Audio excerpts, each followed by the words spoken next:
Hello friends, welcome back to pretty corner. और आज की इस वीडियो में हम लोग देखेंगे कि लड्डू गोपाल जी का जन्माष्टमी वाले दिन हम जन्म किस प्रकार करवा सकते हैं। तो आज हम जो है खीरे से जन्म करवाएंगे हमारे लड्डू गोपाल जी का। तो ये देखिए, ये मैंने हमारे लड्डू गोपाल जी ले लिए हैं। और अब हम इस तरीके का एक बर्तन ले लेंगे। आप बड़ा बर्तन लीजिएगा जिसमें हमारे जो विग्रह हैं वो भी बैठ जाए आराम से, और फिर हम जिस चीज़ से भी उन्हें ढकें वो भी अच्छे से जो है ढकी जाए उन पर। आप चाहें तो टोकरी वगैरह भी ले सकते हैं। और मैंने यहाँ पे ये जो है डोंगा लिया है। अब मैं इसमें नीचे थोड़े से फूल बिछा लूँगी इस तरीके से। आप फूल अपनी मर्ज़ी से कोई भी ले सकते हैं, जो भी आपको आराम से मिल जाएं। और अब इसके अंदर देखिए, इस तरीके से हम अपने लड्डू गोपाल जी को बिठा लेंगे और अब फूलों से पूरी तरह से हमारे लड्डू गोपाल को हम ढक देंगे। तो ये देखिए, पीले रंग के फूल, सफ़ेद रंग के, लाल रंग के, जो भी आपको आसानी से मिल सके वो सब ले लीजिएगा।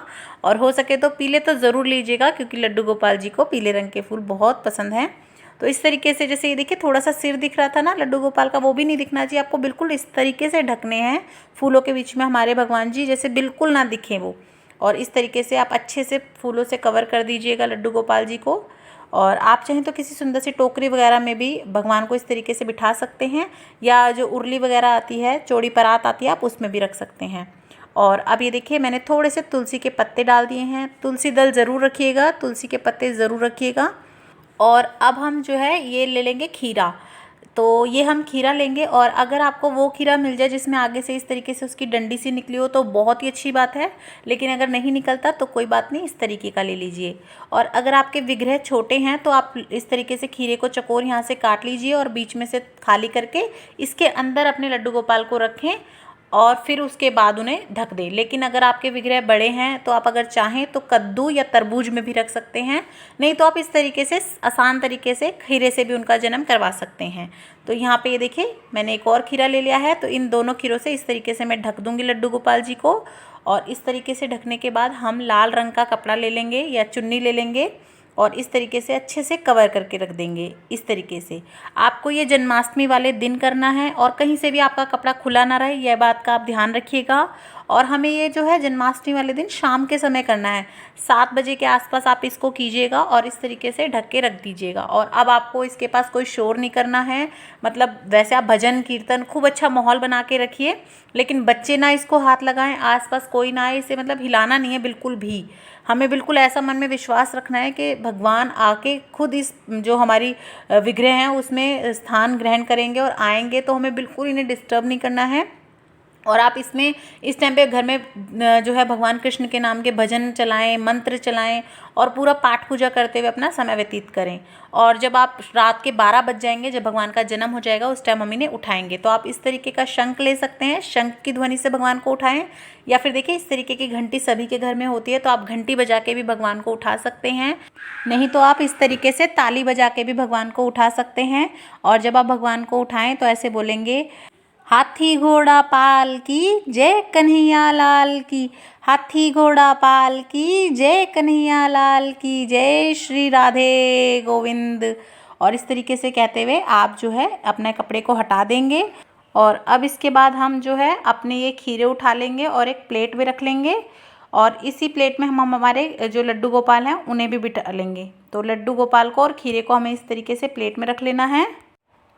और उसके बाद आप यहाँ पे एक सिक्का ले लीजिएगा, जैसे 2 का 1 का कोई भी सिक्का ले लीजिएगा, आपको चक्कू यूज़ नहीं करना है। और ये देखिए, अब मैंने अपने लड्डू गोपाल जी को बिठा लिया है। और अब एक खीरा ले लेंगे हम इन दोनों में से, और ये जो खीरे की साइड होती है ना, जहाँ से वो लगा होता है बेल में, उस साइड पे से हमें इस तरीके से अपने सिक्के से कट लगाना है, मतलब इसको अलग कर लेना है। अगर बेल वाला हो तो बहुत अच्छी बात है, जिसमें आगे से डंडी निकली हो, नहीं तो ये वाला भी हम ले सकते हैं। और इस तरीके से सिक्के से हमें ऐसे कट लगाते हुए इसको इस तरीके से अलग कर देना है। जैसे बच्चे की ओवरनॉल काटी जाती है माँ से अलग करने के लिए, सेम प्रोसेस होता है ये भी। तो ये देखिए, इस तरीके से हमने इसे अलग करके रख लिया है। और ये जो बाकी का खीरा है, इसे हमें भोग प्रसाद के रूप में सबको बांट देना है। और अब हमारे लड्डू गोपाल जी का जन्म हो गया है। अब हम हमारे लड्डू गोपाल जी को स्नान कराएंगे, पंचामृत स्नान।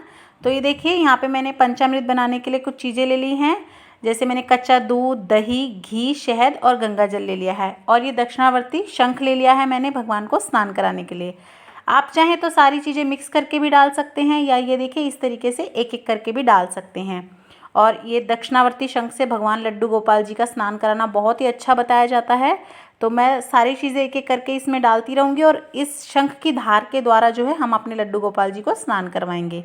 तो ये देखिए, पहले मैंने दूध डाला, कच्चा दूध, अब मैं दही डाल रही हूँ इस तरीके से। और आपको दूध कच्चा ही लेना है और दही डाल देना है इस तरीके से। और आप इस समय पे जो है भगवान का नाम जप कर सकते हैं या ओम नमो भगवते वासुदेवाय नमः इस मंत्र का भी बार बार जाप कर सकते हैं। और अब हम जो है घी से इस तरीके से भगवान के ऊपर घी चढ़ाएंगे। अगर गाय का घी मिल जाता है आपको, देसी घी, तो बहुत अच्छी बात है, नहीं तो आप कोई भी ले सकते हैं। और इस तरीके से अब हम शहद चढ़ा देंगे। शहद भी भगवान को बहुत जो है शुभ बताया गया है चढ़ाना। तो इस तरीके से हम शहद से भी स्नान करा देंगे भगवान को इस तरीके से। और आप चाहें तो कटोरी से भी सीधा धार लगाते हुए कटोरी से भी डाल सकते हैं या चम्मच से भी स्नान करा सकते हैं। लेकिन अगर आपके पास भी इस तरीके का दक्षिणावर्ती शंख हो तो आप ज़रूर उसी से करवाइएगा। और अब ये मैंने यहाँ पे गंगा जल से भी स्नान करा दिया है इस तरीके से। और ये देखिए, धार बांधते हुए हमें इस तरीके से भगवान का अभिषेक करना है इस तरीके से। और अब हम ये सारे जो चीज़ें हैं उन सब का अभिषेक करने के बाद हम जो है कच्चे दूध से फिर से एक बार भगवान का अभिषेक कर देंगे इस तरीके से। और अब हमने जो क्या करना है, अपने भगवान जी को तुलसा दल चढ़ा देना है, क्योंकि तुलसा के बिना भगवान श्री कृष्ण किसी भी चीज़ का भोग नहीं लेते हैं। और अब थोड़ा सा हमने जो है जल से भगवान को इस तरीके से स्नान कराया है।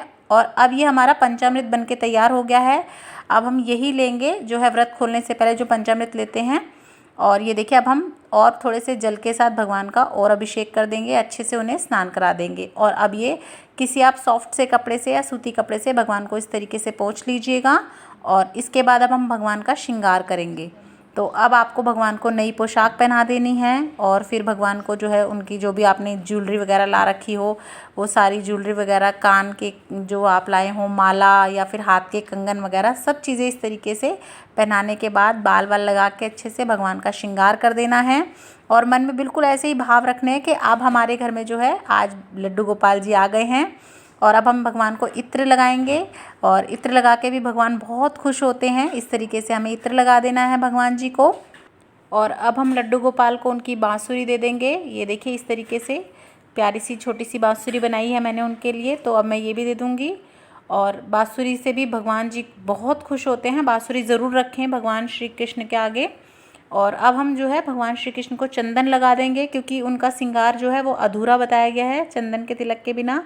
तो आपके पास कोई भी चंदन हो, सफ़ेद, पीला, लाल, कोई सा भी, तो आप इस तरीके से उन्हें चंदन ज़रूर लगाएं। रोज़ की पूजा में भी चंदन ज़रूर लगाएं भगवान को, श्री कृष्ण को। और अब हम इन्हें झूला झुलाएंगे। तो इस तरीके से इन्हें झूला झुलाना है, ऐसे आराम से हम झूला झुलाएंगे पहले उन्हें थोड़ी सी देर। और उसके बाद अब हम अपने लड्डू गोपाल जी को इस तरीके से सिंहासन पर बिठा देंगे और अब हम इन्हें भोग दे देंगे। तो यहाँ पे सबसे पहले हमने भोग दिया है माखन मिश्री का उन्हें, और ये मैंने दूध से बनी बर्फ़ी दी है भगवान जी को, और ये थोड़ा सा पानी रख दिया है। और इसके ऊपर हम रख देंगे थोड़े से हमारे तुलसा के पत्ते, क्योंकि बिना तुलसा के पत्ते के जो है हमारे जो लड्डू गोपाल हैं वो कुछ भी ग्रहण नहीं करते हैं। तो अब हम यहाँ पे तुलसा दल रख देंगे। साथ ही में यहाँ पे मैं जोत जला दूँगी भगवान के आगे। तो यहाँ मैंने गाय के देसी घी की जोत जला दी है इस तरीके से भगवान के आगे। और अब हम भगवान श्री कृष्ण जी को कुछ फूल अर्पण कर देंगे इस तरीके से। और अब हम ये कपूर आरती दिखा देंगे भगवान जी को, कपूर आरती करेंगे, धूप दीप दिखाएंगे। और जो भी हमने भोग बनाया होगा वो सारा हम भोग लगाएंगे भगवान कृष्ण को। और उसके बाद हम जो चांद को अर्घ देने के बाद उसके बाद ही हम अपना जन्माष्टमी का व्रत खोलेंगे। तो ये बहुत ही सरल तरीका बता दिया है मैंने आपको, कैसे आप भी खीरे से भगवान जी का जन्म करवा सकते हैं। तो आपको वीडियो कैसी लगी प्लीज़ ज़रूर बताइएगा कमेंट में। और अगर अच्छी लगी हो तो लाइक, शेयर और सब्सक्राइब करना बिल्कुल ना भूलें। राधे।